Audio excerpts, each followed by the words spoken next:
Hello and welcome to the Intentional Brief, your weekly video update on the one big thing in cybersecurity news for middle market companies, their investors, and executive teams. I'm your host, Shay Coulson, managing partner at Intentional Cybersecurity, and you can find us online at intentionalcyber.com. Today is Monday, November 3rd, 2025, and it's both amazing and makes total sense that it is already November, so let's get right to it. We talked a little bit last week about how AI-enabled browsers can essentially be thought of as a new flavor of insider threat, and now we've got a rash of news stories about one particular insider in the past week. This one involving some Russian hackers, some stolen exploits, and ultimately an arrest.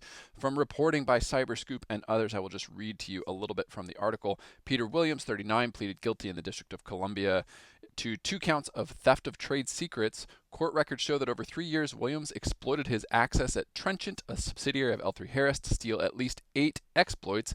The software materials, official says, were designed for exclusive use by U.S. government and trusted allies. Authorities said Williams stole the cyber exploit components and sold them to a Russian entity, advertising itself as a reseller of hacking tools. The broker, according to statements in court, caters to multiple clients, including the Russian government, unquote. So, if you are just catching up to the story, Trenchant, or L3 Trenchant as it's formerly known, was formed through the merging of 2 Australian firms, Azimuth and Lynchpin Labs, after the US-based defense contractor L3Harris acquired the 2 companies in 2018.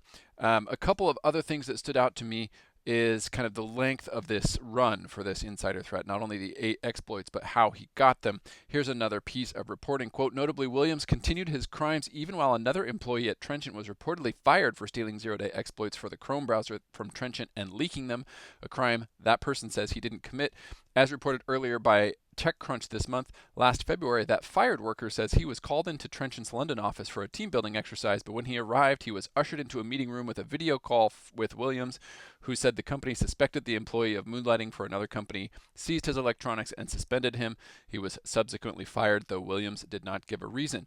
The employee only learned from other workers later that the company suspected he had stolen zero-day exploits. The article goes on to say, quote, it's not clear if the trade secrets Williams sold to the Russian buyer were zero-day exploits for Chrome, but the details and timing of the events suggest the possibility that Williams may have been engaged in some misdirection to pin blame on the employee for stealing exploits that he himself stole. Others are more clear about this, saying, quote, it is noteworthy that Williams was in charge of the leak investigation and fired the unnamed researcher, and they called this, quote, almost as serious as a leak directly from a Five Eyes agency.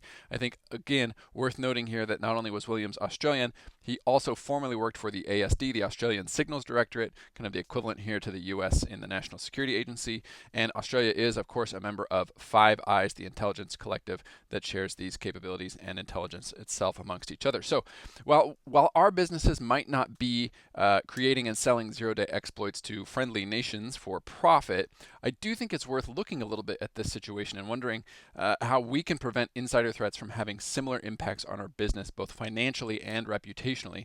So the concept of least privilege, which we talk about almost every week, is probably not going to get you as far as you would like it to here, because the perpetrator here needed access legitimately to these pieces of exploit code. So that probably wouldn't have moved the needle very much, but restricting access to portable devices, using endpoint tools that would be able to identify transfers, and access to sensitive files would really have been helpful. Reportedly, these exploits were stored in an air-gapped network, so they shouldn't have been connected to anything in terms of going out the door, so that might have been a way to catch it. Some might also suggest that we can look at user and entity behavior analytics, or UEBA, and that might help here, but those tools are often hard to tune, they can be expensive, and they can generate false positives and kind of sow distrust, which I think is already an issue clearly at Trenchant, but might have exacerbated it.